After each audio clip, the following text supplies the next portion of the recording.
Tingnan po ninyo ang ginawa ng mga ibon dito sa ating isang pat na to. Puro hukay. Ayan o, ang lalim ng hukay. Pati dito sa kabila. Tapos, nalaglag na po yung mga ibang dahon ng ating jelly bean. Grabe talaga yung mga ibon na yan. Buti na lang kamo, hindi na hukay yung mga puno nito oh. Basta po nakikita nilang tuyong-tuyo yung soil. Lagi po nilang hinuhukay na yung pakpak nila gumaganyan. Parang nagsuswimming sila sa lupa. Ganun po yung ginagawa ng mga ibon. Kaya tingnan naman po ninyo yung ating mga succulent dito. Buti na lang po hindi nasira.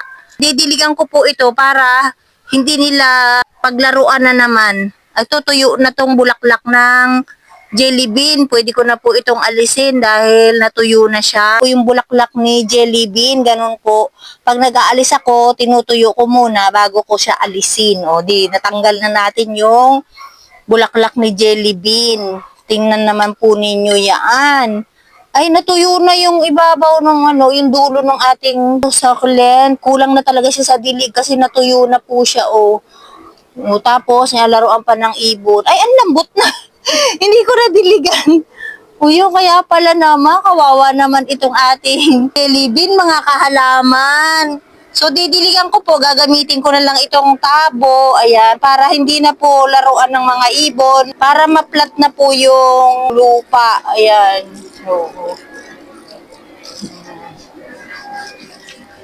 O, dito na natin paagusin yung tubig sa ating bilao. Pag basa na ito, hindi na nila makakaykayang kasi malagkit. O, kaya hindi na nila ito makakaykay. At saka kulang na rin sa dilig kasi ang lambot na pala ng dahon ng aking succulent. Tingnan po ninyo dito, natuyo na yung dulo. Uhaw na pala siya.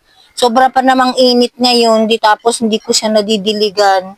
Lagay na lang natin itong mga dahon niya para tumubo dyan. Kung hindi tutukain ng mga ibon, ay nako, ang mga ibon talaga walang kasawa-sawa. O yan, malambot na, mabunot na yan kapag naglaro na naman sila dito. Kulang na rin pala sa dilig ito kasi dry na yung kanyang soil. Kaya yung mga ibon dito nagpipiesta dahil sobrang dry na nung soil. O matigas naman itong matatabaan dahon. Matigas siya. Ay, naku, ba't ko ba hinawakan? Na-damage tuloy yung parina niya. O, pangit na. Dapat pala, ito kasi medyo old na siya. Ayan o, matigas pa naman siya. Matanda na yung nasa gitna, mga kahalaman. Tas iba naman yung kulay nung niya, dahon. Ayan o. Mas matanda na yung nasa gitna. Tapos ito hindi naman gaano kalakihan. Pag mayroon po silang nakikita ang mga patko na hindi po basa, yun, dun sila nagpipiesta po maghukay. At para talaga silang nagsiswimming sa lupa. Kasi yung mga pakpak nila, gumaganon, buti na lang po matibay naman itong ating kapit-kapit ang mga ugat nito. Kaya hindi po siya nabubunot. Kaya nakatayo pa rin. Pero pag minsan po, yung talagang hindi ko na talaga na aagapan, sobrang tuyo, talagang nahuhukay po yung mga katawan nito o mga puno ng ating succulent. Hindi tumagos yung tubig, ibig sabihin, uhaw na uhaw, ayan. Magos naman pala siya. Tingnan po niyo yung gilid ng aking pot, ang dumi, kasi nandun na yung mga kay nila ng lupa, ayan. So kapag mayroon pong makita sila na naman na ibang dry na soil o ibang pat ko na dry na, doon na naman po sila maglalaro. Kasi iba-iba po yung pagdidilig ko.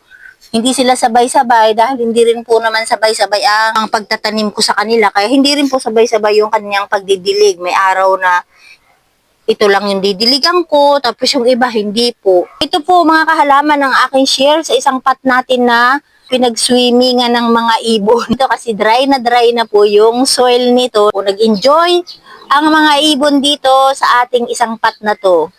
So yan po mga kahalaman, maraming pong salamat sa inyong panonood. Thank you for watching. Bye-bye!